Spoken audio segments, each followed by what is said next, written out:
This program is intended for mature audiences. Parental discretion is advised.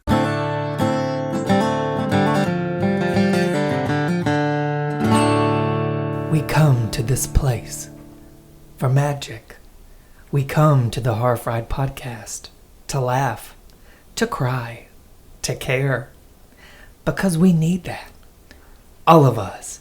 That indescribable feeling we get when the lights begin to dim and the vodka starts pouring.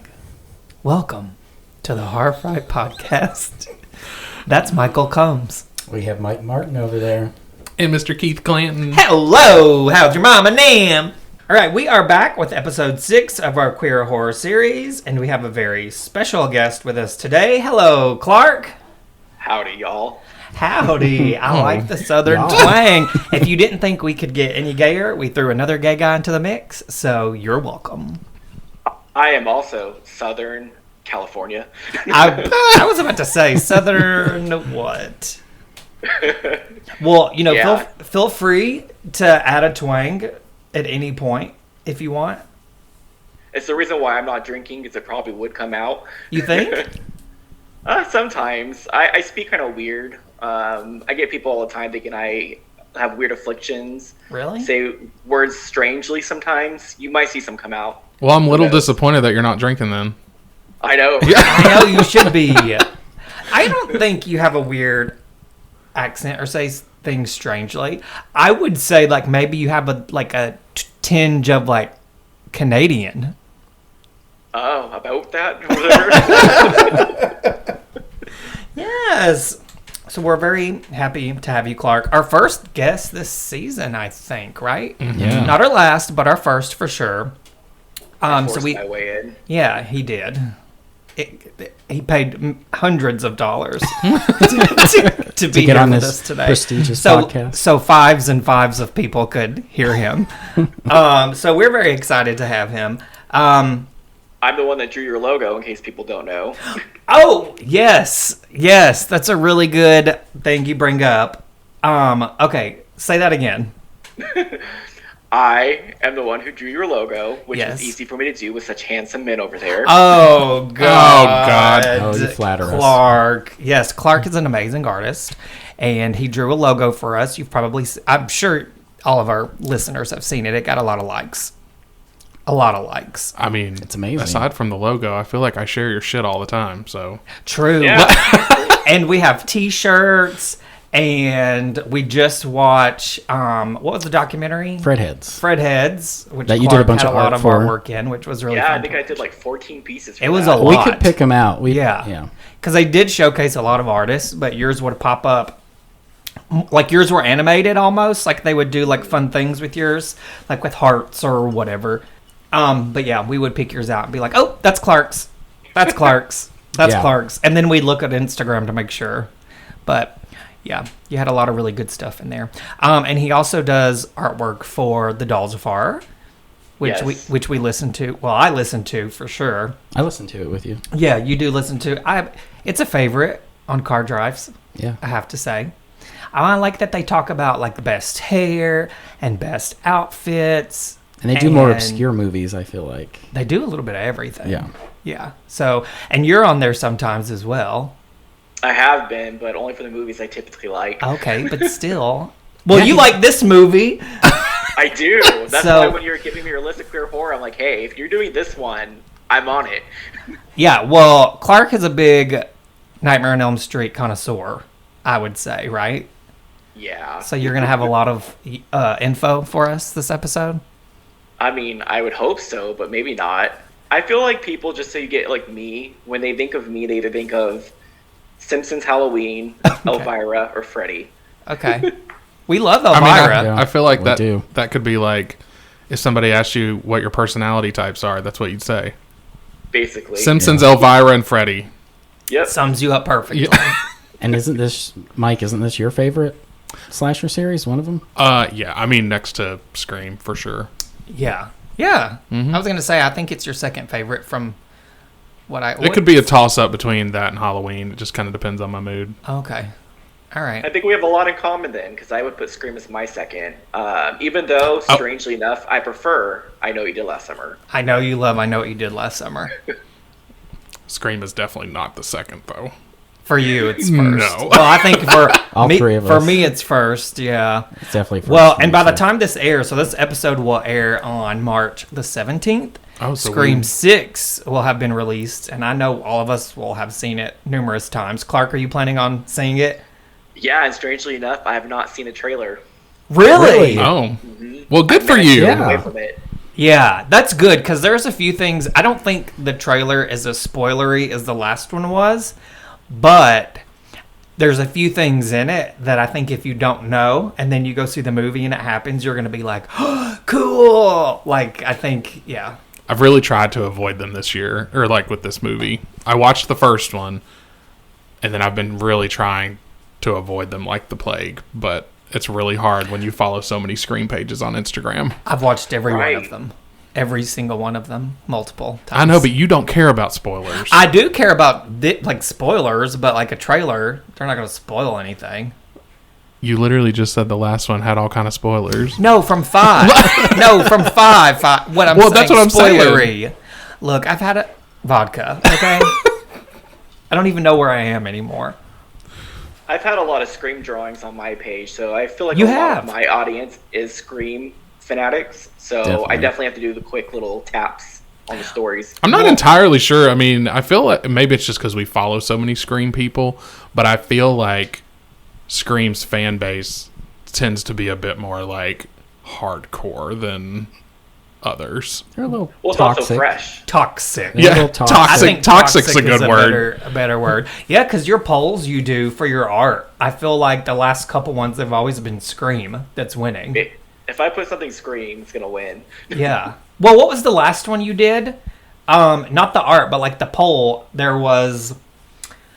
Oh my goodness. I Well, voted the one for that it. won was Urban Legend. Yes, that's right, what it yes, was. 'cause I voted for Yeah. Urban Legend. Yeah, I don't know which one I voted. I think I voted for Kate, and Yeah, because you want that one bad. I And love Adam. Marley Shelton. But I think on the podcast page, I voted again At the and other- voted for Urban Legend. So I, I went on the store's website, so I got 2 Urban Legend votes. well, there you go. Thanks to Michael, we're getting an Urban Legend. I think piece he's of the art. reason we got the Scream 3 one, because he did 2 votes. Michael, you did 2 votes? Yeah. For, Jennifer and You gotta Gail. have Well, Jennifer I and mean, Gail. I love Jennifer. Yeah. I would say Yeah. out of all the characters in the Scream franchise, Jennifer and Judy are my favorite characters. So you like the kind of like whimsical characters almost. Yeah, I like the like spastic kind of just, Jennifer's all over the place, but then Judy's very, I don't know, she's kind of I don't know, I don't want to say spastic. She's a little uptight in Scream This is 4. more by the book. Yeah, and then I don't know, I just like Judy. I just like Marley Shelton, let's be real. She's a queen. Okay, so we could sit here and talk about Scream 6 all day, but before we get started, let's talk about what we've seen recently. Clark, have you seen anything recently, like for the first time? It doesn't have to be anything in the theaters, but like anything that maybe you've seen for the first time? Yeah, I did watch the Knock at the Cabin, I think it was called. Mm-hmm. Uh-huh. M. Night Shyamalan Ding Dong. Yeah, that sounds about right. And it's actually good. I liked it. You did like it? Yeah. I Mike's- mean, it's nothing super special where I'm going to rewatch it all the time, but I definitely think it's a good watch. Yeah, Mike saw that. I did. We didn't see it We yet. didn't yet. But, okay, so scale on 1 to 5, what would you give it? Oh, because, yeah, you guys do it that way, huh? Uh-huh. I'd give it probably a good solid 4. A 4, wow. What did Yeah. you give it? High rating. Yeah, I think for me it was like a 3.75 or something. I was going to say. So Well, we all 3 saw Winnie the the Pooh, Pooh. Blood and Honey. Oh, I'm so jealous. I've wanted Yeah. to see that. Clark, let me tell you something. Somebody asked me at work yesterday what I thought about it. And I was like, it wasn't great, but I had a lot of fun watching it. Yeah. Right? Like, I really liked the introduction. So we do spoiler free here. Winnie the So Winnie the Pooh.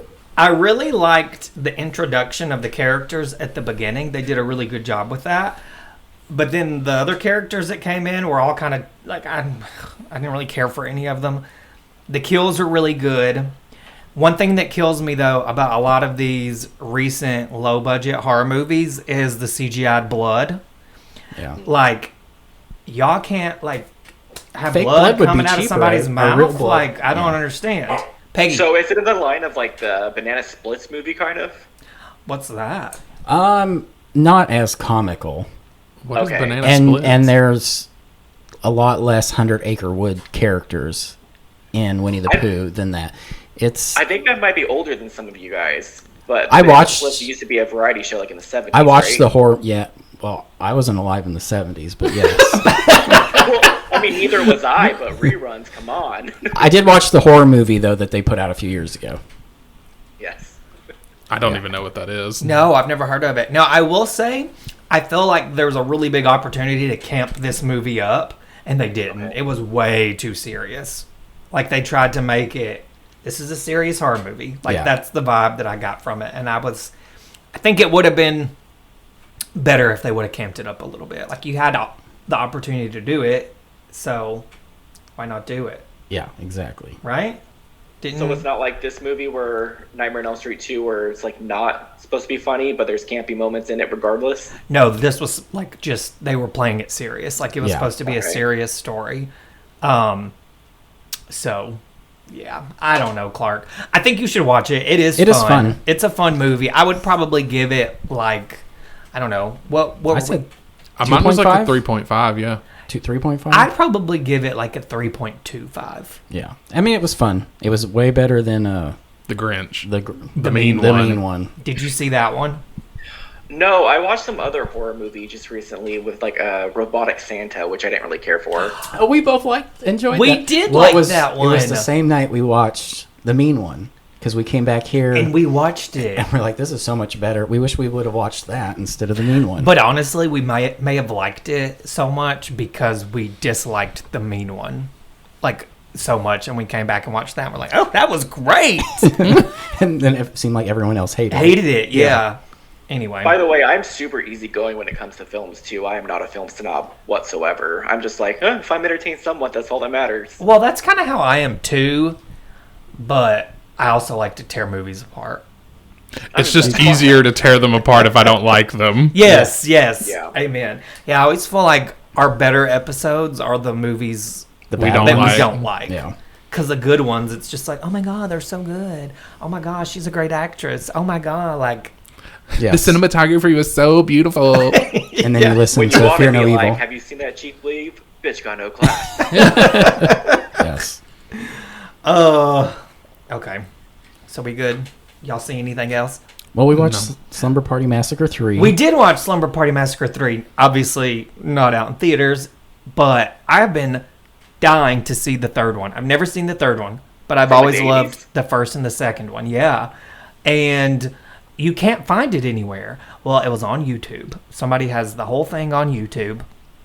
And when I had checked, it had only been up for like 4 days, and I told Michael, "Oh, we're watching this like tonight." And it was fun. Yeah. Not as good as the first and the second. It's still a lot of fun. It was way better than I thought it was going to be. I love the Slumber Party Massacre series. I do personally. too. I think It it's is a fun, stupid. underrated. It's fun. The first one's obviously the best. You have to sing the song. No, I'm not singing from the second one. Yeah. Oh God, I don't even know what it is. Tokyo. Oh yeah, I wanna be your Tokyo convertible. They made up a song. I don't know the rest of it. for That's the all I want to know. movie. All I'm getting is like Tune in Tokyo. All I'm getting is Top That. That's what. Well, what's the actress's name? Crystal Bernard Yeah. from Wings. From Wings? Yeah, Yeah, she's in the second one. She's the girl singing the song in the car.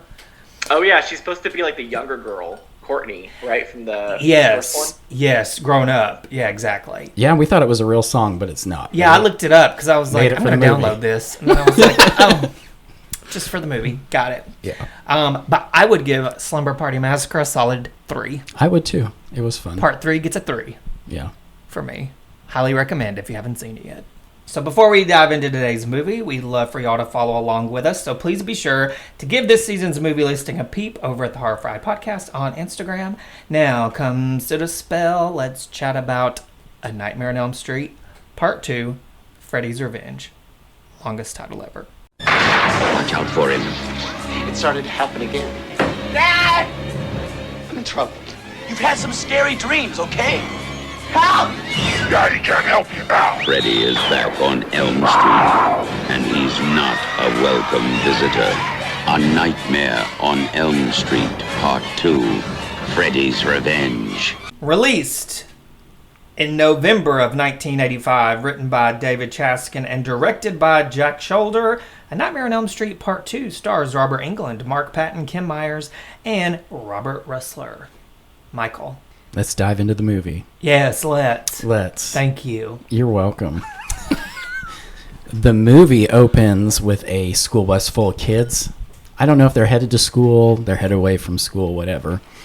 But I think they were getting off the bus, so it was away. Is it? It was going Yes. home. So they're all going home. My stop. Yeah. Yes. Because there's a bunch of kids on it at first. And then by the end, there's just the three. And then we find out that Freddy Krueger is a bus driver. And then we find out it's just a dream. And we are introduced to our protagonist, Jesse, played by Mark Patton. And so we can talk about the opening. I will say, out of all the Nightmare on Elm Street movies, this is my favorite opening. It is a fun opening. I think it's my favorite. Yeah, I don't know. There's something I like about it. I think it's interesting that we don't get a single word out of Jesse. None. And he looks really like greasy. Well, he looks very nerdy and greasy. I thought he looked kind of gothic. Yes, he has like black around his eyes, and he looked really... He looks different than he is. You know. I feel like he looked worse in the beginning of this movie than he did when he was actually being attacked and like possessed or whatever it is. Yeah. Well, you know, like the first time I saw it, like you think, oh, he's a nerdy kid. These girls are making fun of him. But then that's not who his character is at all. You know what I mean? So. Well, putting yourself in a dream is just how he sees himself, probably. That's true. Probably. That is true. Oh, you're not a film scholar. Clark! I just know these movies in and out. True. True. But it does make me think, okay, so now I think, obviously, we'll get into a lot of this stuff later, but this is a very gay movie, right? And obviously, Mark Patton is gay, and I think they probably knew that while they were filming, right? No. They did or didn't? Did they have any I don't think they did. I believe he was out, but I don't think he was out to like everyone. Yeah. So Right. I don't think they knew. I feel like some of the people that like made the movie maybe knew, because I think that's been brought up before. But anyways, when the girls are laughing at him on the bus, I just thought that, like, I don't know, that just triggered me to think, oh, gay. You know, you would get made fun of on the bus as a kid, if that were the case. Yes. Are you going to continue your intro, or are we just diving into this? I can continue. Okay, because we're just like going, woo! So the movie continues. Jesse wakes up. It's all been a dream, and you find out that him and his family have moved into a new house on Elm Street. And he whose house is it? It's Nancy Thompson's house. Ooh. You find out later. So he attributes it to, I guess, the AC going out. It's really hot in the house. That's why he's having these bad dreams. You then are introduced to his love interest, Lisa. They go to school in his jalopy. They go to school, and he gets into a fight with, I can't even remember. Grady. Grady's character. And then some other stuff happens, culminating in their birds dying or blowing up or something. I just felt like you just went from the beginning to like almost the end of the movie. No, I didn't. There's still one more act. There's a lot. Okay, so first of all, my first note is we love tidy whities. I mean, the 80s did love them. Right? They did. And I loved the 80s for it. Me too. I love an 80s gym class moment. I love an 80s guy with his short shorts and his crop tops and his tidy whities. They love a shower scene, too. They do love a shower scene in the 80s. That is so true. I will, before we go too far away from that intro, though, the one thing I noticed, and I didn't notice before, was the front of the bus is like Freddy's... I saw that, yeah. It's like his claws or whatever. The bus? Like the grill of the bus is actually like Freddy's claws. Oh. In the dream, obviously. Yeah. Was this before or after it started going in the hills? I think it was after. Because like when Okay. he's just driving down the street, it's just normal. Yeah, when he's like in the desert, you can definitely see. Yeah. Interesting. See it. Well, you know what else is funny about this movie? He doesn't really wear his glove. The knives are coming out of his fingers. They are. This movie's a lot different than all the other ones. Do you Well, think? because this was a more possession film. Yes. Exactly. So your first note's Tidy Whitey's. My first note is that nightmare scream. Oh, Mark Patton has a great scream. He is a good scream queen. Definitely. Yeah, I mean, Yes. he is. He has a really great scream. Every time he does it in the movie, I'm like, I like that scream. You know, because sometimes you watch a movie like, Clark, I'm sorry. I know what you did last summer. Julie James' scream. Is You know awful. what? If you want to hear about that, you can go back and listen to the first season's episode. I talk I a lot. love her scream. I talk a lot about Julie James' scream. Her I love scream's Sarah better than the Michelle's second one. scream. Yes, Sarah Michelle Gellar has Hers a good is more scream too. guttural. Yes. My thing about Mark Patton's scream, though, is like every time he screams, it's like he's preparing to scream. He goes, like, it's always like a big deep breath and then the scream, which makes me laugh. But Well, you know, it almost makes me wonder if when they were filming, he would scream and they were like, no, we need more. And so it was just like, you know what I Right. mean? Like him just like, God damn it. And he just, screams a lot in this Yeah, movie. he does scream a lot in this movie. He has a great scream. And everyone's over it, though, because even the sister's like, why can't he just wake up like everybody else? right, You know, I looked her up. She, I can't remember what her name was, but she was on a soap opera. Maybe All My Children or Days of Our Lives. I don't remember which one, but she was on there for like several years, I think. Because I'm not going to lie. A lot of these horror stars did that, though. They Did a lot of soaps. went to horror and then jumped into a soap. Yeah, no, you're right. So, Tidy Whitey's, love that. Love the booty shot we get of Mark. In his jock strap. In his jockey jog strap when they're fighting. Love that he's trying to tear Grady's shirt off of him. I'm like, I mean, this could be the movie for me. I probably have seen a few movies like that, actually. I've seen a still of like Mark Patton in the shower from that movie where it actually showed his like full cakes. Really? And I was like, why didn't they all keep it in? He had a nice butt. he Yeah. did when they pulled yeah. his shorts down. I was like, oh, Well, especially if they show it in that. Maybe it's because it was so quick at the beginning and they didn't want to like leave a lingering shot on his butt. But I will say there's one part where he opens his drawer to get the glove out of it, and like this is me because I'm dirty. All you see on like the right is his package and his tidy whities. well, I think it's funny. They literally like show him put his hand down his pants twice. Yes. In this movie Yeah. when he It was gets out of like bed. expected like to sniff it or something, huh? Musk. Yes. So what do we Man must. what do we think of Lisa? I like Lisa. I think she's adorable. Yeah. I think she's a Wish version Meryl Streep. I was gonna say I loved her in The Devil Wears Prada. Yeah. Oh, y'all are wrong. She not the acting, it's Oh, the okay. looks. Just she the looks looks, like got a it. young Meryl She Streep. could be, yeah. I guess I never really thought about it while I was watching it, but now that you both have mentioned it. Because when she She turns could be. around at the front door, it just looks like a Could see young it Meryl now, yeah. Streep. Like Kramer versus Kramer, Meryl Streep. Interesting. Yeah, I think Kim is adorable. I do too.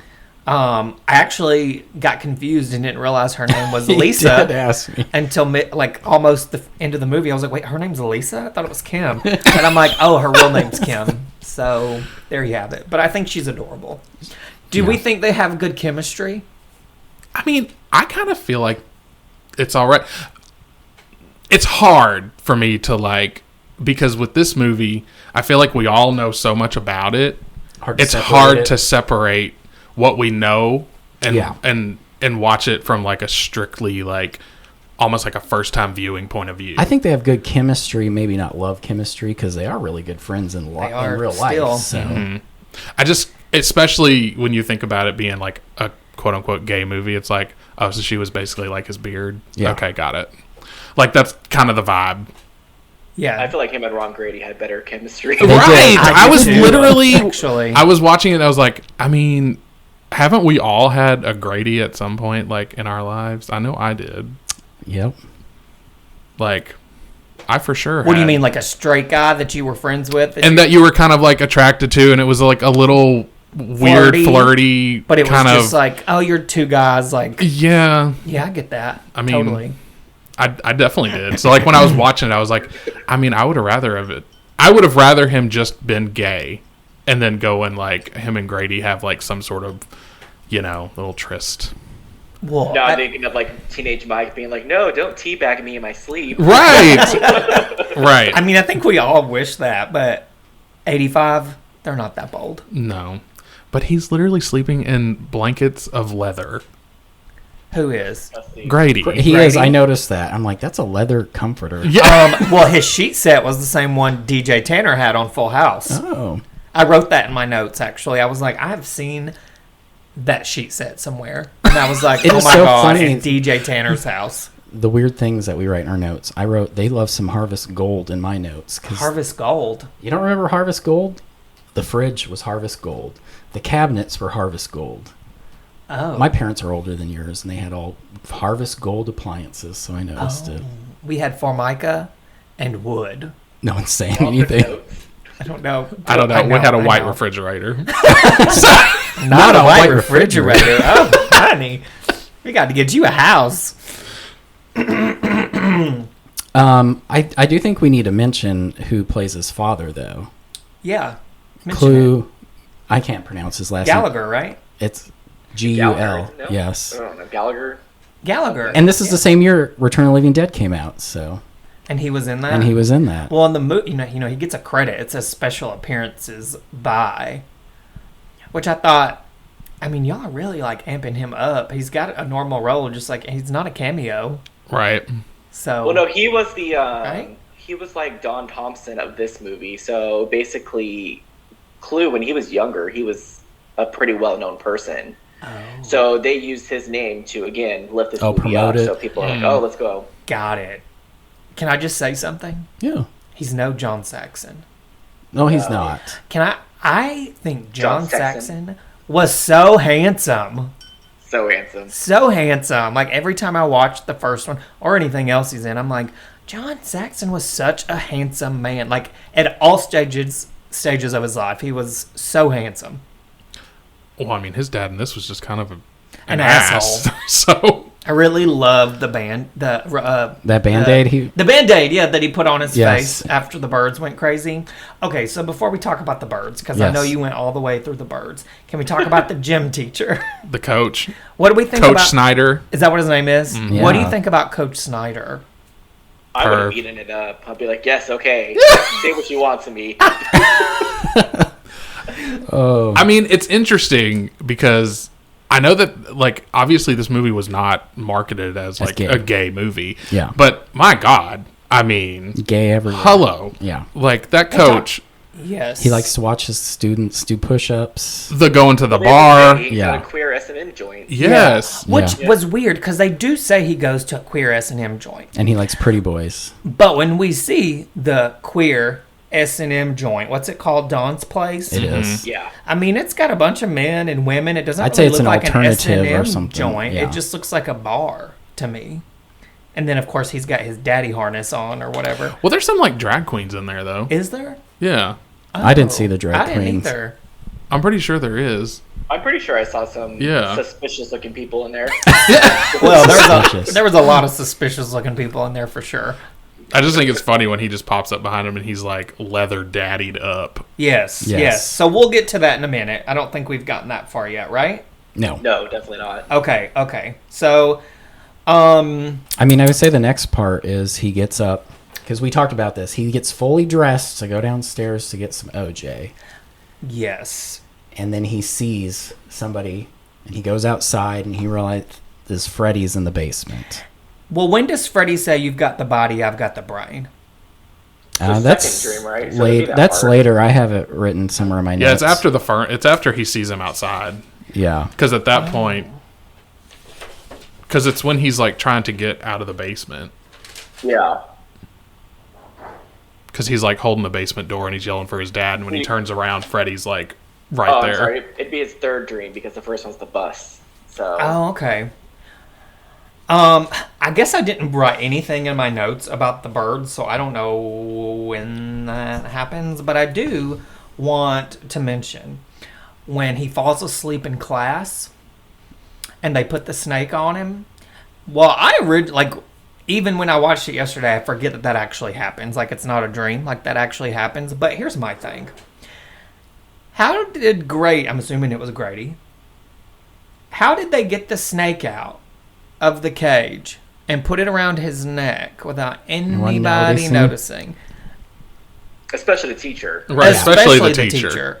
Because he goes over there all riled up like, oh, my snake, you hurt my snake. And he's, acting crazy about it.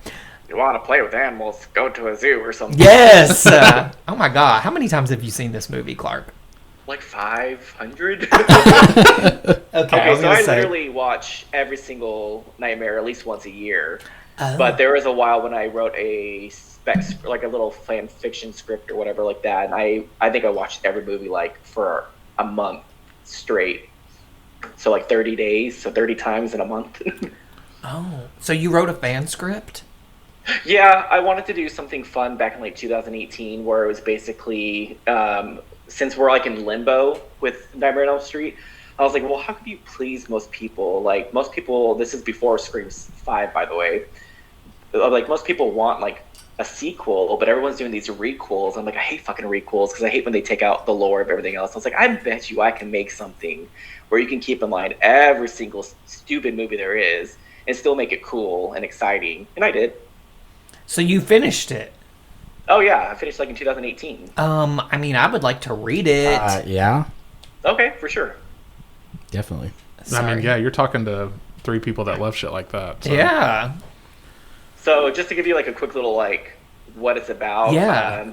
So like in part 5 how Alice was basically the last one who can really like bring out Freddy, and then they went crazy with part 6. Mm-hmm. So mine basically takes place modern day after 5, but I do have an excuse for 6. And they're always like, oh, there's no more Elm Street kids, but I'm like, what's to stop one of those parents from having another kid later on in life? So I have it to where it's like Kristen's dad, because separated from the mom, had another kid, but it was after Alice already caged Freddy up. So he's the one who's like kind of brings everything back. Oh, so it's like a male. So you have a final boy in this one. I do. It's a male lead, yeah. Oh, very cool. Even better. Yeah. Right. Because it's so rare that we get a final boy. Because even in this movie, we have a final boy, but you still kind of have a final girl. Right. Too. Yeah. And really, you think about it, the final girl in this one, she does a lot. Like, she does a lot, and I don't want to get too far into it. Yeah. Well, she's the hero, technically. She is, yeah. She's the hero in this one. Even though, the main character is really Jessie, like, you still have a final girl, which I kind of liked. Anywho, where do we go from here?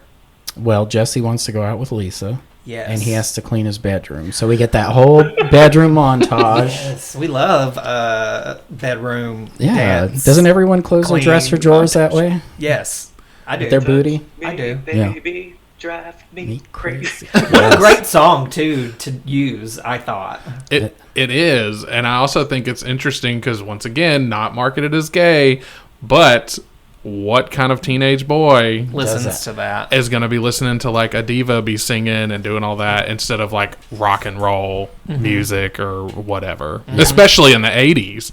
Like 80s hair metal was like everything. So and he knew what he was doing, swiveling those hips around. Like, you've done that.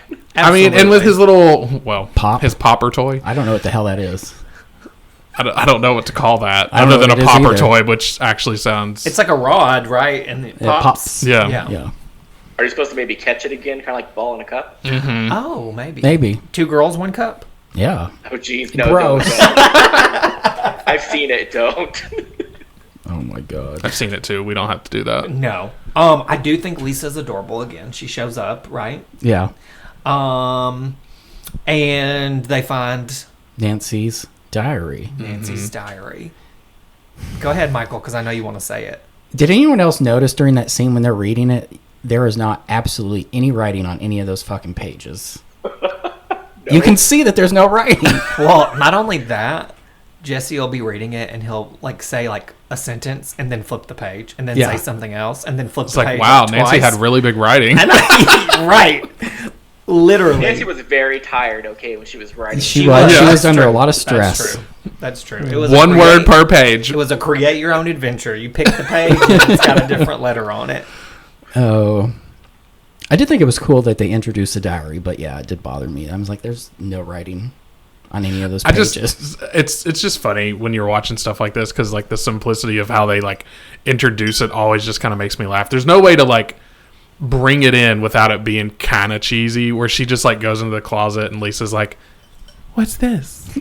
As if like he hasn't even glanced in the closet since he's been in this room. To be fair, she's helping him unpack because he's not unpacked anything. I know, but it wasn't buried. It was literally just right there, sitting. I know, and like it the is. people who moved out, took all the stuff. Why did they leave the just forgot diary? This one book, it didn't fall out of a creek space or something. Yeah. Well, and it is bright red, so Right. it's like you can't miss Very it. That's noticeable. a good point. That's a good point. Did anyone else notice the board game in the closet when they found the diary? It was a board game Anal called Probe. It was called Probe. I have it in my notes because I said it to him. I'm like, that board game's called Probe. So much Yeah. gay stuff. Yeah. Which And I what's have. it say on the door? Like no chicks allowed or Yes. It says No chicks out-of-state allowed. out-of-town chicks. Yeah. No out-of-state or out-of-town chicks. And the I is like written on there. So like, what did I mean?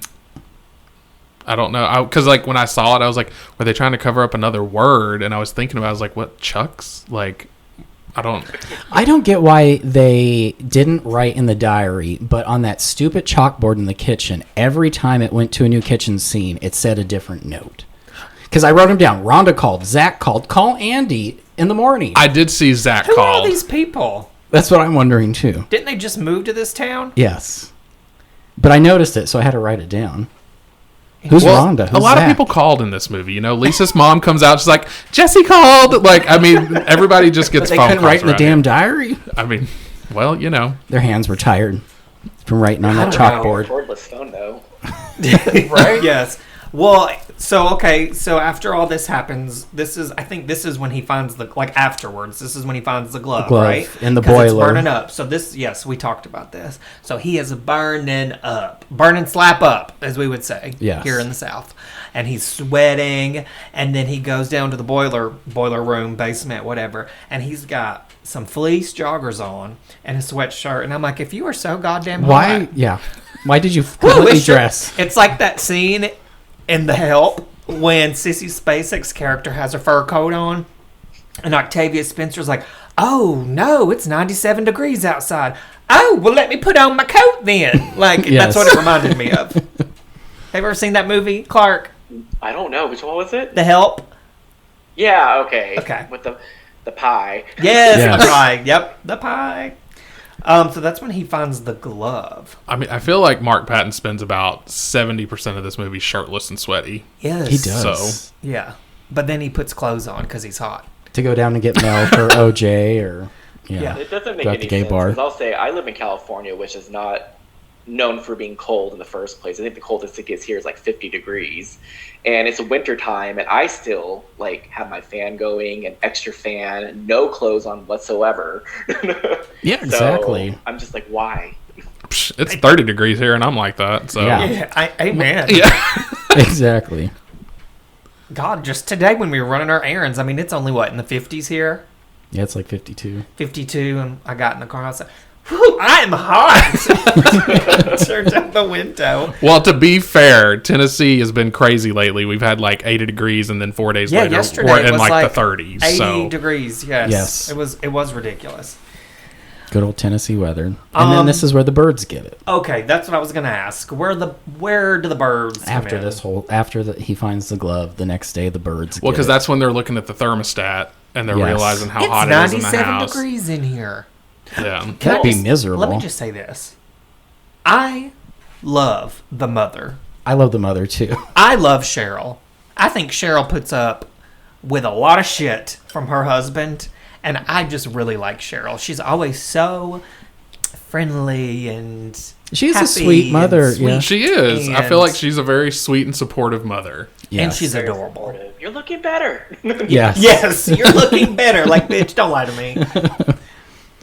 Like, you guys didn't talk about the part where he actually ran to Freddy for the first time and did the brain part and whatnot, because that was pretty homoerotic right there. That's when the quote happened. You mean right? with his glove in his mouth? Yeah. Yes. Oh. With his little sticking a knife in there. In there, yeah. True. Well, but I do love... He's seducing him to do what he wants, so... I mean, I do love that you've got the body, I've got the brains. Yeah. And then he rips. Mm-hmm. Yeah. Freddy definitely looks grosser. He does. A lot grosser in this movie than the original. It's his best look, I think, personally. personally. Do you? Yeah. He just looks really, like, gooey, like, wet, and, like, truly, like, scabby. You know what I mean? Like, I don't know. They did a really great job with his makeup. They do a lot of those... His features. Yeah, I was going to say they do a lot of those, like, close-ups on his eyes in this movie, which is interesting. Mm-hmm. They gave him, like, a hook nose in this one, and then just wanted him to look more witchy. Oh, that's a good point. Yeah, his makeup in this is really good. So after the birds die... Well, we got to talk about the birds. That scene's weird. The one gets killed by the other bird? I'll just be honest with y'all. I don't think that was needed at all in this movie. No, there was no point to that. No. Right? Like, no, it wasn't. It's just, like, birds don't do that, first of all. And then the bird blows up. Yeah, the bird blows up. And he thinks Jesse put a cherry bomb on the bird. Well, it is kind of funny because the birds, and they're all like, no, and the little girl's screaming, and the dad gets clawed in the face. I'm like, y'all, it what is movie a are we bird. watching? It Right. is a bird. Is this Alfred Hitchcock? Talk to the birds. Yeah, it's one single bird. Like, I think you are going to be okay. I just felt like they drug it out. Yeah. Like, we didn't need to see the bird attack everybody. No. It could have just attacked. We could have, for me, they could have just showed the thing shaking, pull it off, and they're on fire, call it a day. Yeah. Right? Instead, That we probably got would 5 have been minutes. creepier, actually. Yeah. Yeah. Because then you don't see... I think so. Yeah. But meanwhile, we have the dad that decides to go get the broom and hit every lamp in the living room.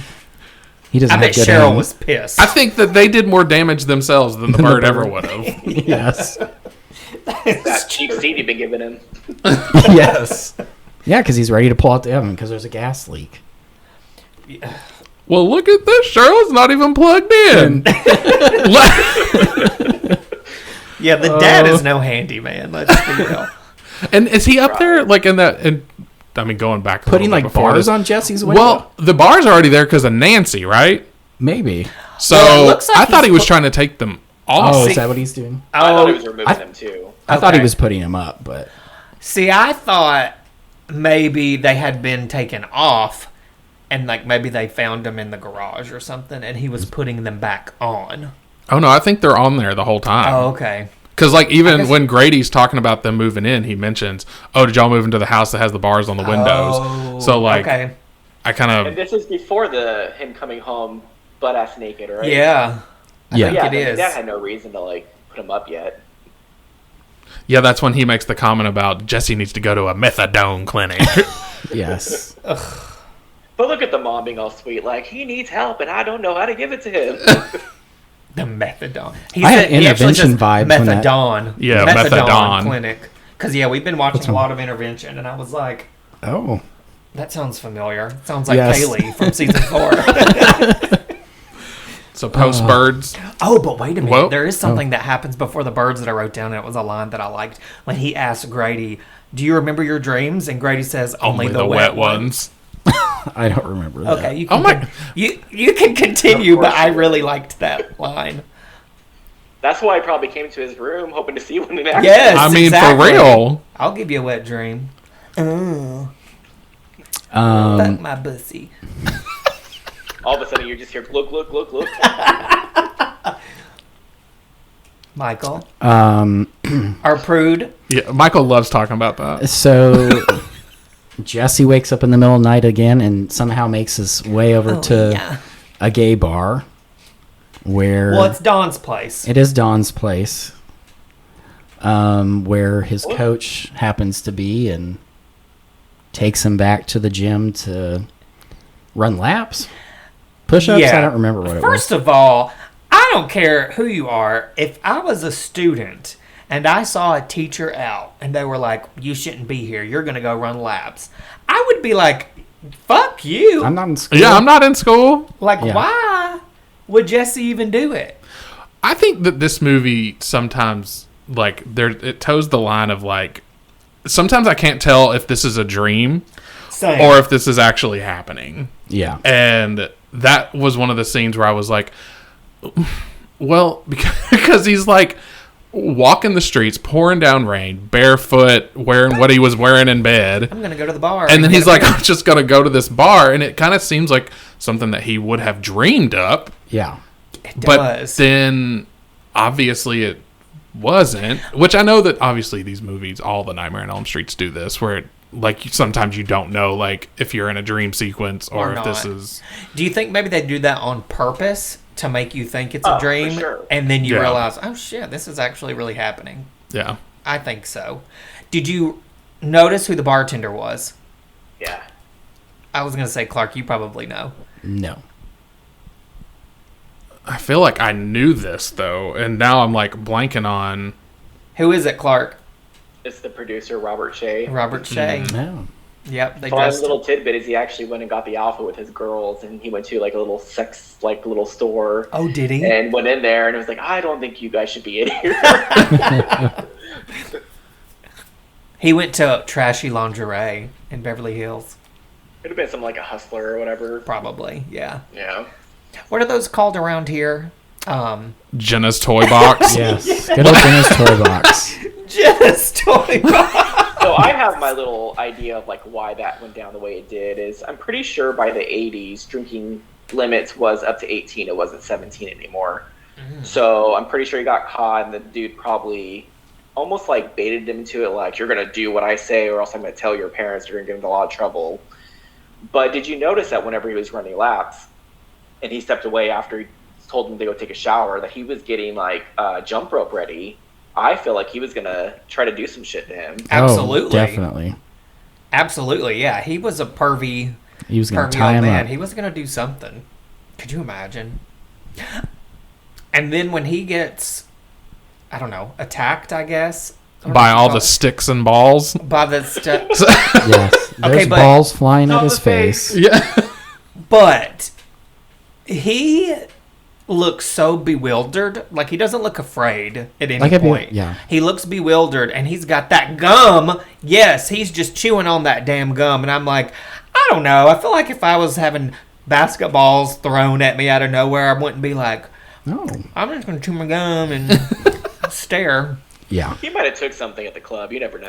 Oh, he may have. True. Oh, my God. That is such a good point. I mean, the only time he even starts to freak out is when he starts to get dragged around. Yeah. True. When He was he- hanging out with his girlfriend, Crystal, in the bathroom.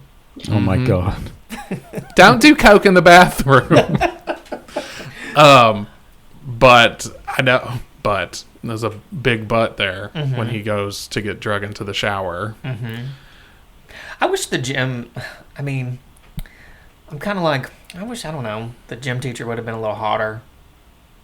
Yeah, I mean, he wasn't bad, but at the same time, as if it was casted today, it'd be like some like Mario Lopez ass. It wouldn't be 100%. regular dad ass, you know? I know Yeah. in the 80s, why couldn't it have been what's his face in Sleepaway Camp? That hot ass, like, Tony Oh, was crop his top? name? I don't even remember. Yeah, well, shit, any of those dudes in Sleepaway Camp, really. Yeah, any of the crop tops. Yeah, but I mean, when they're like smacking his ass with the towel and all this, I do love when Freddy comes out of the steam. Yes, I do too. love that like visual. Well, and then the visual of Mark Iconic. Jesse with the glove on and he screams covered in the blood. That is pretty iconic. That's an iconic scene. I thought you were about to say something. I Right. shaking my head. Okay, sorry. So, fun little thing, too, is have you ever heard, like, the theory? Because you know this movie is called Freddy's Revenge, and, like, revenge on who? Like, none of these people did anything to him. Like, what the hell, you know? I almost said to think. me, Well, I do think the title is too long. Like, I think it could have just been A Nightmare on Elm Street Part 2. You don't need Freddy's Revenge in there. Just Part 2's fine. But there are some people that like believe like since Snyder's like one of the only adults he really kills in this one, because he usually goes for teens, but like why do you go for this random adult who wasn't really doing anything? It's kind of like, what if like Snyder was the one who was actually doing some bad things to kids, and Freddy got the brunt of it, thinking it was him, so he's getting his revenge on Snyder. Oh, interesting. I've never thought about that. I mean, but that's that a good theory point. makes probably the most sense if you think about the people that he offs in this one. Well, and he's the first one he kills too, right? Yeah. So you go after him first, and then it's like, all right, now I can have a little fun. But I think it's also like a little bit of, because I mean, Jesse and Freddy are kind of interchangeable at this point, like, or when this is kind of when it starts to be interchangeable. So is Jesse Freddy and vice versa. So this could be like Jesse's revenge on the coach, which could be interpreted as Freddy's revenge. True. Yes. So That's a lot, but it's true. I do see what you're saying there. look, Gotta make I it right, overthink man. everything. You? Not you. Yeah. You? All right, where are we at now, Michael? Well, the coach gets whipped with the towels and gets killed. Yes, he does. And then Jesse gets dropped off to his house. Somehow he's naked now. I guess he was naked in the shower, but he's naked. He couldn't find his clothes, and the police bring him back to Which his house. he's never had a problem finding clothes at any other time in this movie. No. So, But all of a sudden he does have a actually problem. Rewears the same shirt twice. Yes. yes, multiple times. I also love how it was buttoned up, and then when he got to the club, it was unbuttoned, but whatever. He wanted to fit in. He did. It was hot. So It was hot then there. Lisa and Jesse are driving around, and Lisa's like been doing some research. She's a good girlfriend, and finds out that Fred Krueger worked at this power plant. So they go to the power plant, and they run into a very scary rat. Oh my God! You would think it was a dead body in there by the Yes. way she screams at that rat. Lisa has done her research. Yes, Like really, she is a knows good her girlfriend shit. or Yeah. love interest or Yeah. I feel like they did that scene though, just basically for the payoff later on. for the end of the movie. At the end of the movie, Yeah, I definitely think that too. they needed to show that she was afraid of A rat. That's Yes. true. Yeah. And then I don't know. I mean, it pretty much just goes to the Then it pool goes to the party pool after party, that. yeah. Which is a pretty long Which is basically the final part of the arc movie. of the movie. Yeah. So one question that I had right out the gate: why was Grady not at the pool party? He was There grounded. He was grounded. A flight of stairs. Yeah, he was. He in threw his trouble. grandfather He was grounded. down How a did I flight miss of that? Oh, it was a big So- thing. They asked him, and he It's- said, "I it's- can't go. I'm grounded." It's at they're in the cafeteria Uh-huh. after Schneider died. Got it. He's Yeah, talking to Jesse's all Grady. kinda Well, like I can around. understand why you might not understand, because Grady had his mouth full the whole scene. That's He right. loves some milk. So- How many fucking milk cartons did he have? Well, on he's his a strong tray? guy. Yeah, he's got to get his calcium. But yeah, because he asked him, "Why aren't you going?" or whatever, and he's Yeah. like, "Oh, I'm grounded. I threw my Okay. grandfather, That makes mother sense. down the Yeah, flight of stairs." He was in a lot of trouble. I mean, that One, part was a lie, but still, he was grounded. Yes. I missed that because I remember thinking when he shows up to Grady's house, I'm like, why And are then you Jesse not has at an the Erica party? Jane moment at the table when he like Oh my God! shoves yes. his little He gets mad. shoves his little tray of food. So dramatic. What do we think about this pool party? I think Would your parents have let you had a pool party? Hell that big? no. I've been to similar things when I was underage. Like I remember like jumping around on trampolines in my underwear while people were drinking that were like 18 years old, 17, so it wasn't too crazy for me. My parents barely let me have one friend over, so I can't imagine. I couldn't even have a sleepover for the longest time. I mean, just in general. Yeah. And then, of course, I don't know. But, then I think if I was a parent, I probably wouldn't let my kids have a sleepover either because I wouldn't want to have to deal with anybody else's Exactly. bratty-ass kids. Well, and they were like wilding out. They were. I mean, I Well- did love how her dad, though, is like making the hamburgers and hot dogs, and he's having the best time. And the wife's like, He really is. And then she's like, Time come to on, go." let's go fuck. yes. She calls him like Slim, doesn't she? He's like, whoa. Yes. He got very yeah, he excited. gets real excited about it. But yeah, I feel like my parents would never let me have a party like that. But you know what? No. Lisa's a responsible young lady, so they probably didn't think anything would happen. But that changing room, I guess, that they're in... He was very dramatic. That Jesse and her start to like... Is it like a pool house? Maybe a pool house, yeah. Yeah. I didn't realize that kissing on a woman, like between was / so below your erotic. breasts, was so erotic. Yes. He was down there for a while. A minute, and she was eating Loving it. it. I was thinking the same thing. I'm like, does that feel good? Yeah. I mean, I've had somebody lick my chest before, and it's not great. Well, Yeah. okay. I mean, if you're going to be like sucking some nipples, okay, sure. That's different. But he literally just stayed right in between the valleys. Yeah. And, like, And his hands were covering her boobs. so you couldn't see him, yeah. Yeah, but I was just thinking to myself, And then that long tongue. oh, God, the comes tongue out. is so gross. looks She like a was just cow. wanting it, I think. So she was just like quivering. Her womanhood was just trembling. She was very excited. It looks like a big old cow tongue. I guess when you're young like that, maybe Lisa's never, Done things like done. that. I mean, she seems like a good girl, so maybe this is the first time she's had a man in between her titties. Yeah, I mean, maybe. to each their own, I guess. But she literally is like, Not me. My hand would have been on top of her head. pushing it down. Little lower there, Jesse, little lower. I don't have time for this. So I'm just like, is that it? Come on.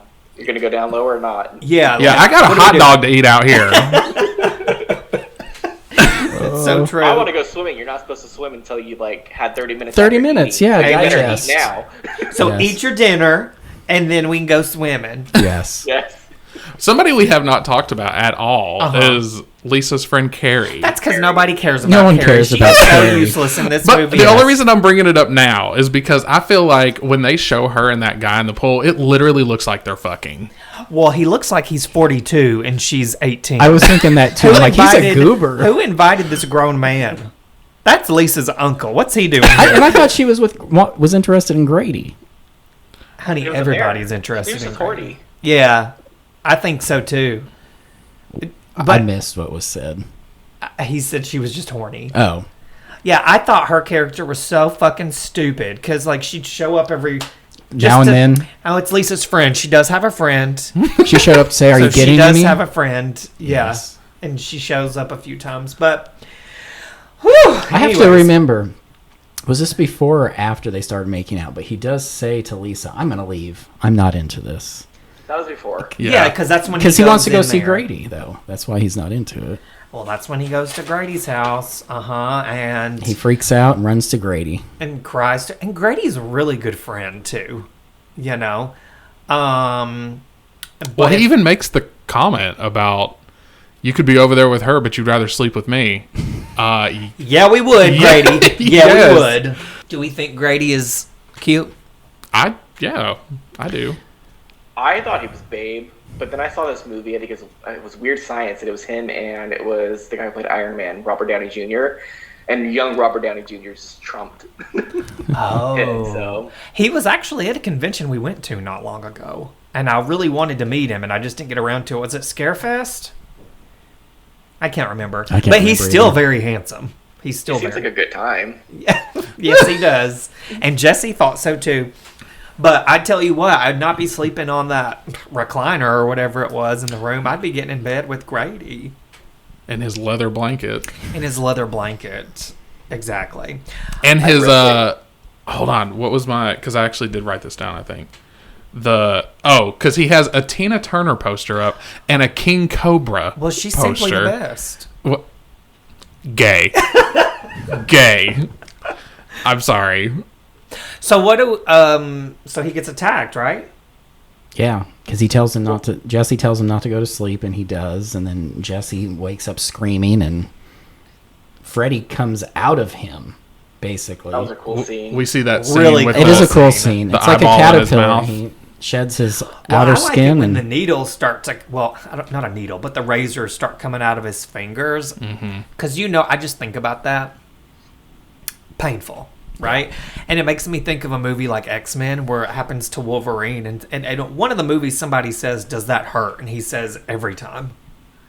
And I just think, oh, just imagine how painful that would be. Well, Wolverine's are in between his fingers, and these are literally his fingers. Yeah, fingertips. But yeah, that's a really good scene where he comes out of Jesse's body. Well, yeah, I like the little eyeball scene. Mm-hmm. In the back of his Yelling throat. for his dad. He's like, Dad! Yeah. Yes. Poor Grady. I know, poor Grady. He just really gets stabbed, though, right? Through the door? Well, Yeah, through his back. Drags it down, Yeah. though. Yeah, because the parents see it on the other side, right? Mm-hmm. And then, so obviously, then we're back to Jesse, and he's all covered in blood and stuff. But he is like having a full-on meltdown in that bedroom. And my jumps out first the thought window. is like, shut up and get out of there. Yeah. Yeah. He does But then you eventually also jump see out the Freddy window. in the mirror, remember? And he's like, Yes. hee. Yes. And because he throws something. And breaks And it. breaks but Freddy's it. still in the mirror. Yeah. Mm-hmm. And then he runs back to Lisa's house. Yes. And I'll just tell you And all this. hell breaks loose at If I that was party. Lisa, that bloody motherfucker would not be sitting on my couch from JCPenney. That's all I could think about was, no, you are not sitting on my couch. Go take a shower. Well, he was in confessional mode at that was. point when he got there. So, and then here's one thing that does drive me a little crazy. Lisa starts telling him more information, right? And she believes him. Like, she's a very good ally. But then I'm thinking, bitch, why are you just now saying something? Right? Yeah. I mean, it makes sense to me. Yeah. She wanted to be needed. I guess. But I'm like, why would you withdraw that info? Like, what, you should be upfront about that. You know, you could have helped him. Could have saved Maybe Grady. she went back to the book. Maybe. Like, after he left, she's like, what the fuck's going on? Let me check this book for some stuff. Maybe. It's her favorite book. It is. It's a good nighttime read. But yeah, I did think, where you been, girl? Like, you could have been helping us with this. Is that the scene where Jesse's like, Freddy's inside me. Mm-hmm. He's taking me over and over again. And I'm like, well, that's an interesting choice of words. Well, that screenwriter knew what he was doing. He did. Well, the director. I think it was really the director. Yeah, it was. So then it turns into the pool party massacre. Pool Party. That would have been a really fun 80s movie. Pool Party Massacre. Yeah, I'm surprised that didn't happen. I'm going to write it. 80s throwback. Pool Party Massacre. Pool Party Massacre. So yes, then Freddy comes back out and attacks Lisa, but cannot actually do anything to her, I feel like. So he goes out and... Well, he jumps through the sliding glass door, disappears, and then jumps out of some glory hole by the pool. and attacks everyone. Because all he does is bites her leg, right? Yes. Yeah. Do you guys think that the people out there are seeing Freddy, or are they seeing Jesse? Jesse? That's what I'm saying. I feel like at this point, sometimes it's hard to tell. Like, obviously, as a viewer, we're seeing Freddy. But it just makes you wonder. I feel like Freddy just by the end, but... Well, but you're not supposed to, like, see Freddy, like... Because his ass would be in jail, I feel like. But if he's possessed Jesse... Right. Who is... Maybe Jesse can take his form. I mean, I don't know. That's what I like to believe. But I do think all the extras at the pool party are terrible. That one guy that's like, just calm down. Yeah, they look so... bewildered and Help yourself, confusing. fucker. Yes. The pool starts boiling. The hot dogs start popping, combusting. Blowing up. Yeah. Beer spraying. Yes. I mean, it is. Then there comes her daddy with the his shotgun. God, her poor He daddy. couldn't hit anything. No. To save his life. Not even his wife, apparently. No. Well, and see, but that also makes me wonder if they're seeing Jesse or Freddy, because she comes out there and yes, but I also she knows. She knows. That's why I think.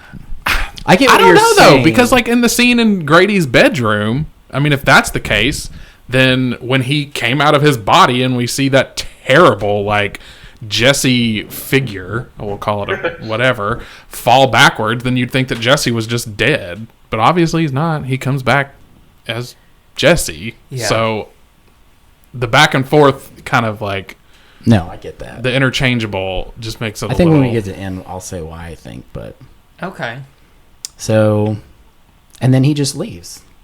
Freddy kills a few people, and then combusts through the fence, and then bush. the bush, bush and the fence. Yeah. It's like a Everybody in the 80s had It's like a lattice fence or something. yeah.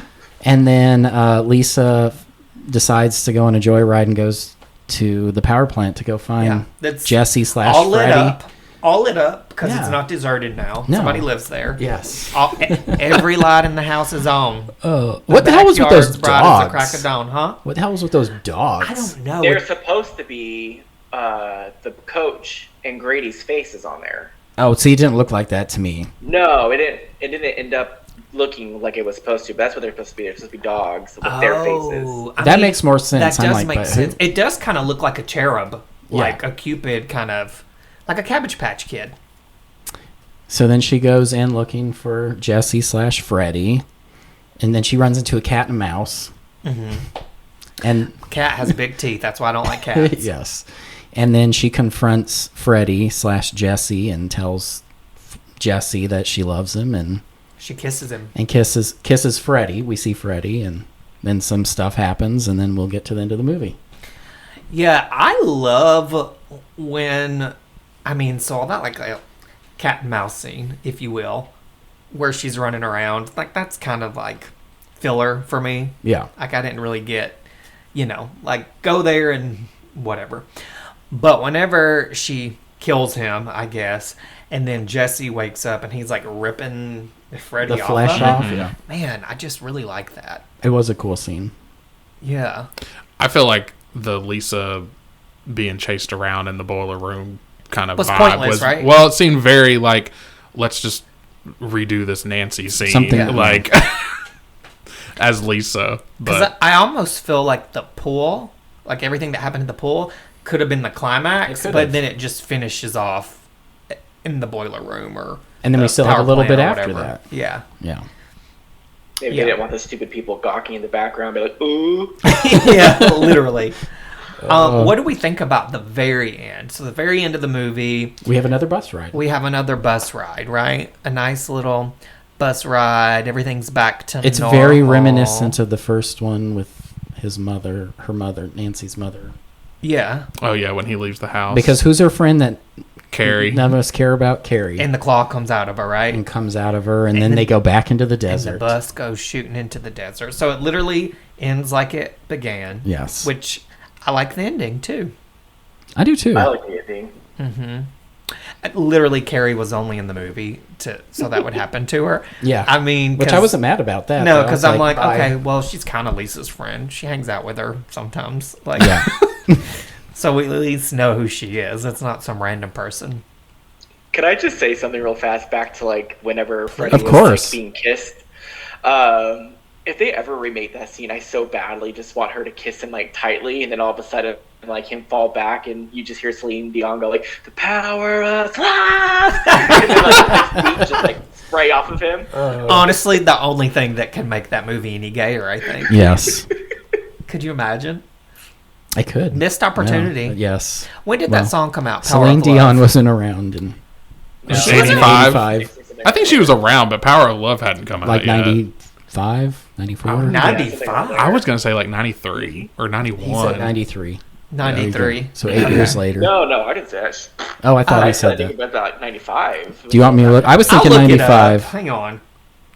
Let's take some guesses. I say 95. I'm gonna say like 91. I was No, gonna that say was 90 Beauty and the Beast. I was going to say 1992. I'm thinking it because I remember listening to it like right before the Spice Girls came out, which I think was like 95, 96. 97. It was released as a single in July of 1985.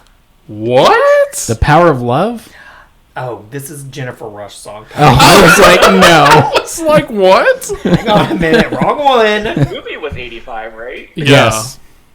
Celine Dion. Okay, here we go. 1993. Okay. Oh, who got that one? The right? year of Hocus Pocus. Yep. Mike was the And closest. All your other movies you saw in theater that year. Yeah, A Nightmare Before Christmas. That came out in 93. Yeah, 93 was a good year. The best, honestly. Nothing tops your 1993. I don't know like about my year of that. 87. Do what? I like my year of 87. I like my year of 85. I do too. 85 was a good year. 80s and I've said this and I'll continue saying it until the day I die, the 80s slashers are by far the best, the most fun. Maybe not the best, but the most fun to watch. Just because they're ridiculous. Ridiculousness. So now it's time for everybody's favorite segment, except for Michael's. Clark, are you excited about this? I'm stoked. This is my favorite part. Good. I'm excited for you. Damn. I wish I knew that this was your favorite part. I would have given you more lines. I was trying to take it easy on you in this.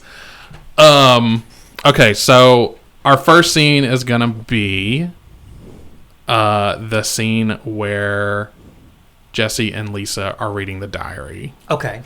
So after the dance, his little dance number. Mm-hmm. So yeah, there's that. Now, as far as characters go, this one only has 3. I'll just do narration. And then Keith, you're going to be Jesse. Michael, you're just going to be Lisa and her soft-spoken self. And then Clark, you're actually just going to be the mom. So okay. That's what I was saying. You got off easy on this one, so. I don't mind. I'll take whoever. Do you want to be Jesse? I was going to say, because Michael will gladly take a smaller role because he does not like doing these. I'll be Lisa if you want to be the mom. I'll be the mom. Okay. I can be the mom. Okay. Let me get my dainty voice down. There you go, yeah. And then what's the next one? So I guess you can go ahead and intro both, and then we can... The second scene is going to be post Schneider's death in the cafeteria, because it was really the only scene that had like 4 people talking. Okay. So we all have a part, and I'll still just do the narration part. But I'm everybody's favorite character, Carrie. And, and then Keith is going to be Grady. Clark, you're going to be Jesse. And then Michael's going to be Lisa. Okay. Cool. I can put my food away then. I got it just in case. Oh my god. All right. Well, Gangrene, take her away. Greetings, maniacs and madmen. This is Dr. Gangrene, physician of fright and Nashville horror host. Coming up next is everyone's favorite segment, Horror Fried Theater. Grab your popcorn and refreshments, pull up a slab, and get ready for the madness. Lisa and Mom are standing in his doorway. Mom looks horrified. Lisa represses a giggle. Mom reaches over and knocks timidly on the open door. Jesse hastily pulls the pencils out of his nose and dives for the stereo to turn it off. Beat red, he tosses the hat and sunglasses onto the bed and tries to look nonchalant. Hi. Jesse looks to Mom, who takes the hint and turns to leave. Lisa takes a step into the room. I told her you invited me over. I guess I should have called, huh? Behind the embarrassment, he's glad to see her. He puts the pencils in the desk drawer and shuts it. No, that's okay. I was just unpacking. I know. Lisa casually steps over to a carton and peeks in. I figured you might like some help. Yeah? Jesse's room. Later. The room is shaping up nicely with only a few boxes remaining. Jesse pulls a bundle wrapped in newspapers from a carton. He tears away the paper, revealing a baseball trophy. He places it on a conspicuous corner of his dresser. Lisa reaches into the box, retrieves an aerosol can, and looks at it. Okay. On the can, a medicated spray for jock itch. Where does this go? Jesse grabs the can from her hand and puts it down on the dresser behind the trophy. There's a box of sweaters over there if you want to just put them up in the closet. Lisa's anxious to pitch in. She nods good-naturedly and steps over to her assignment in the closet. As Lisa opens the door and pulls an overhead chain to switch on the light, she drags a chair over, lifts the piles of sweaters from an open box, steps up on the chair and stacks them on a shelf. She starts to step back down when something catches her attention in the back corner of the shelf. She reaches in and pulls out a small red leather-bound book. What's this? Jesse steps over to look at it. On the book, about 2/3 the size of an average paperback, it has a matching leather thong that snaps into a small latch on the front and opens the book. Nancy Thompson, 1428 Elm. Hey, this thing is 5 years old. Jesse steps over and looks over her shoulder. You know her? Before my time. She turns a few pages. February 17th, my birthday. Daddy came by today with a big old stuffed bear for me. He took me to dinner and a movie, and when we got back, he and Mother had another one of their fights. He left angry. I wish they would stop fighting. Jesse waves the diary away, uninterested. He crosses back to continue packing. I think it's sad.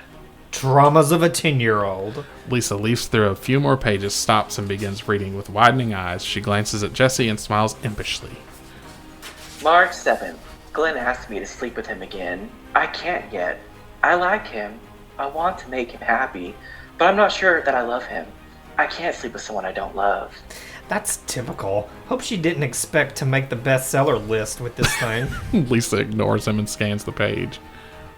Wow, listen to this. Sometimes, when I'm lying here in bed, I can see Glenn in his window across the way, getting ready for bed. His body is slim and smooth.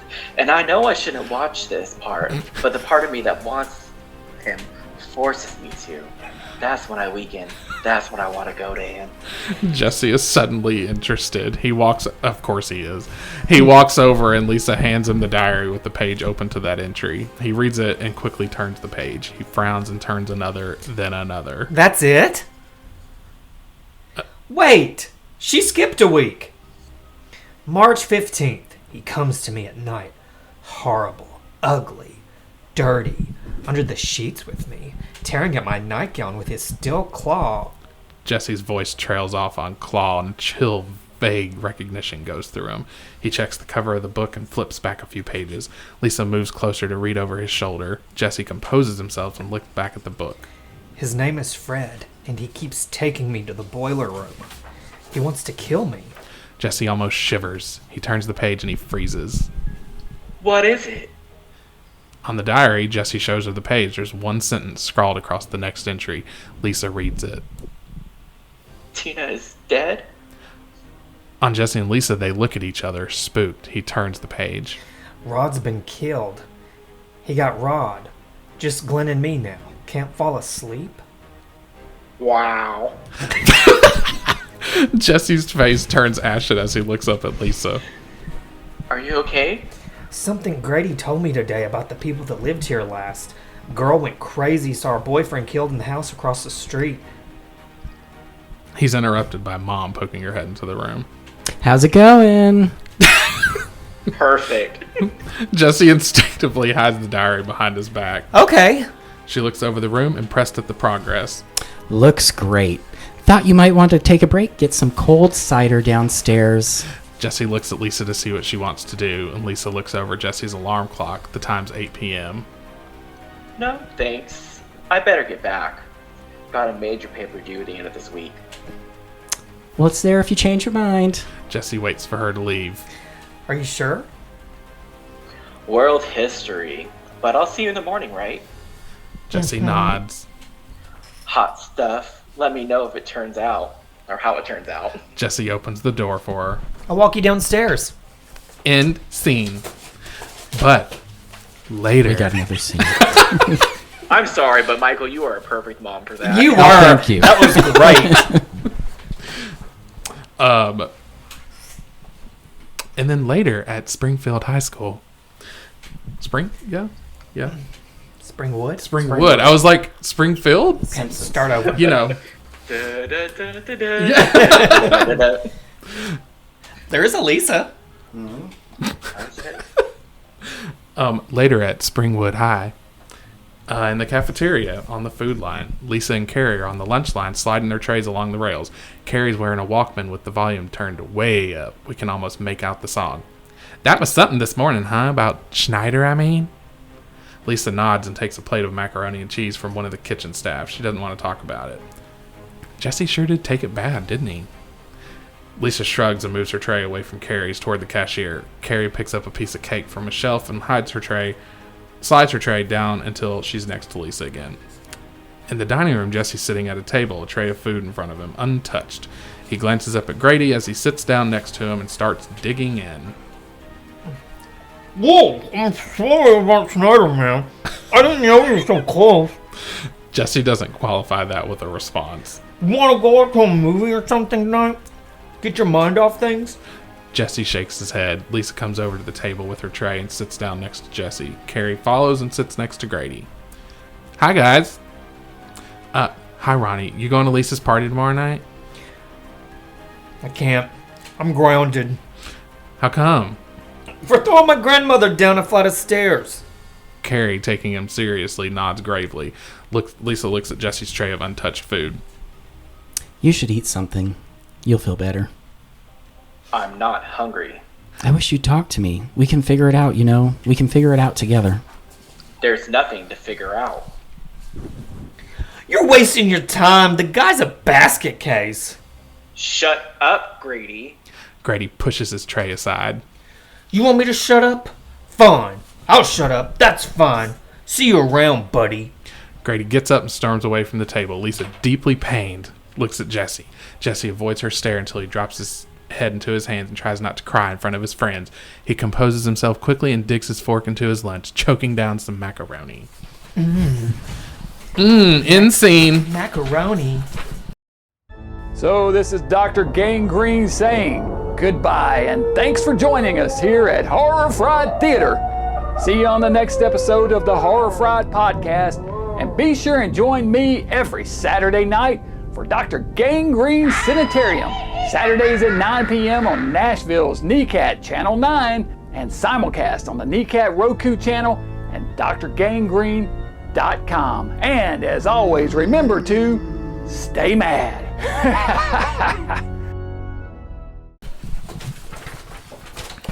With the chicken strips? Is it Chicken Day at Springwood High? It is. Well, obviously, we have a handful of choices in this movie for horrified hotties. So And a gaggle of gays here to discuss it. Yeah. I'm sexy. I'm cute. I'm popular to boot. Yes. Gays? Who's gay anymore? That's some 1980s. Might as well go buy a Trans Am or something. My pronouns are horror hunk, and that's it. This made me think of that. What? That thing today on the girls trip. She's like, who gets their period anymore? That's so 1980. Oh my god, we thought that was so funny. We both laughed. Okay, Clark, you're our guest of honor. So I'm gonna let you go first. Who's your horror hottie? Horror fried hottie. My hottie, I'm gonna give it to Grady. I mean, he was looking tight, looking right, nice tan. Yes. He did have a nice little tan on him, didn't he? Mm-hmm. He did. Michael? Oh, my horrified hottie is Mr. Weber. I like the way he cooked those burgers. Oh. The soft, supple breast. Yes. Cannot with you. I'm gonna go with Grady too. I mean, for the obvious reasons. However, I would like to give a personal shout out to Mark Patton's hair, because he had good hair throughout most of this movie. Great hair and a great ass. Yeah.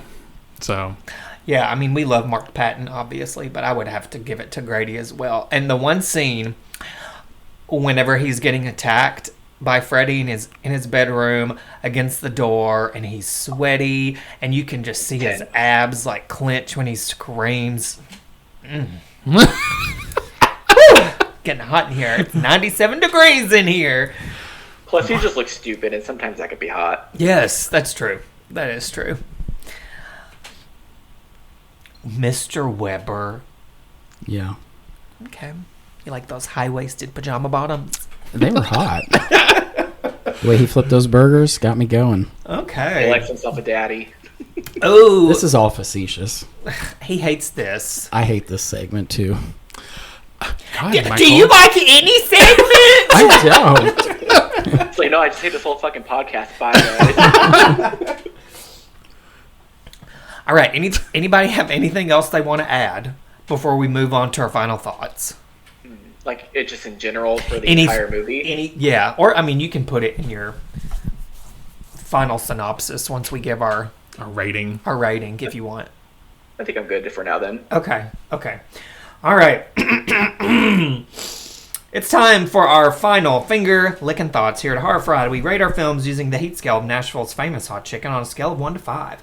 No spice, mild, medium, hot, and Nashville hot. Again, Clark, guest of honor, you go first. Well, I love every single one of the Nightmare on Elm Street movies, which is kind of controversial right there. But I do have this towards the lower half of mine. I'd probably say my second least favorite, if that makes sense. Okay, yeah.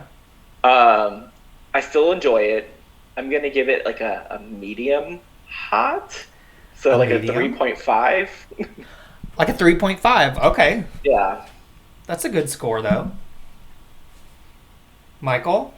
I'm going to give it the exact same thing, to be honest. I enjoy it. It's fun. I don't understand why it gets so much hate, but it is confusing, like Mike said at some points. Yeah.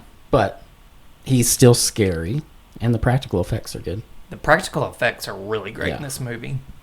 Mike? I'm going to go a little higher. I'm going to give it a 4. But I think for me, it's a movie that, like, as... Because it was not when I was, say, growing up watching these for the first time. It was never, like, my go-to. Dream Warriors was always, like, the go-to. But as I've gotten older, obviously I'm a gay man. And then, like, when you... What? Wait, I know, right? When you think about, like, I've seen, like, the Scream Queen documentary. There's just certain things that, like, play into, like, why I appreciate it more now than I did then. You got more fun with it now. Yeah, like, so I think I would give it a 4.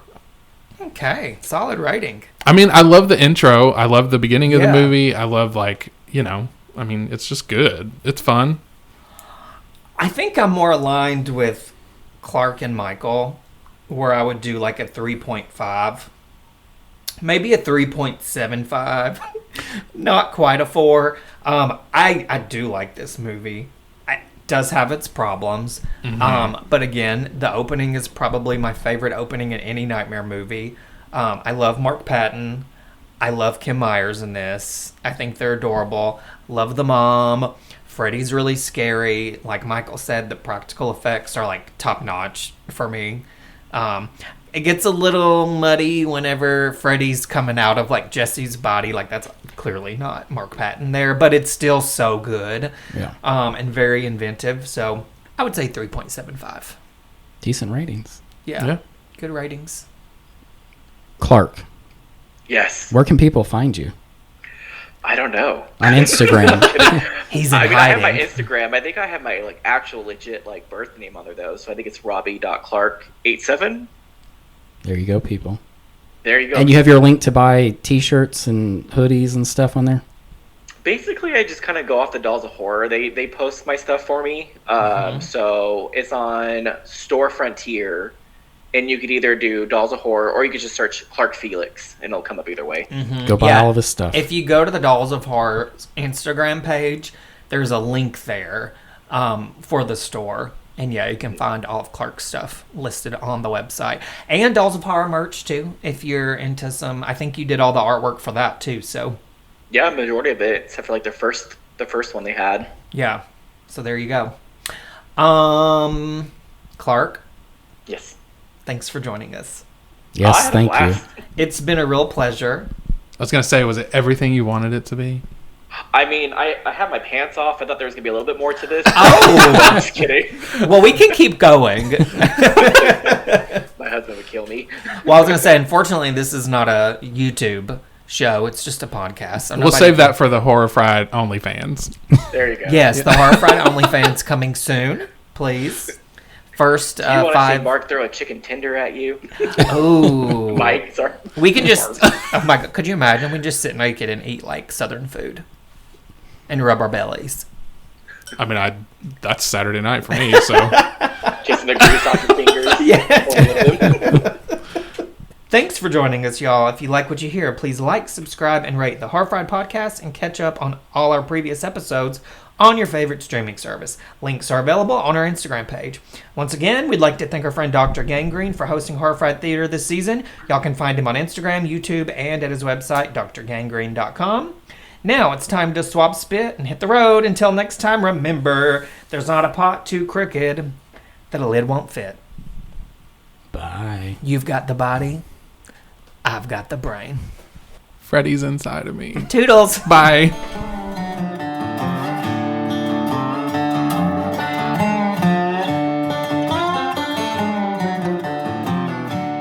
He comes to me at night, horrible, ugly, and dirty, under the sheets with me, tearing at my nightgown with his steel claws.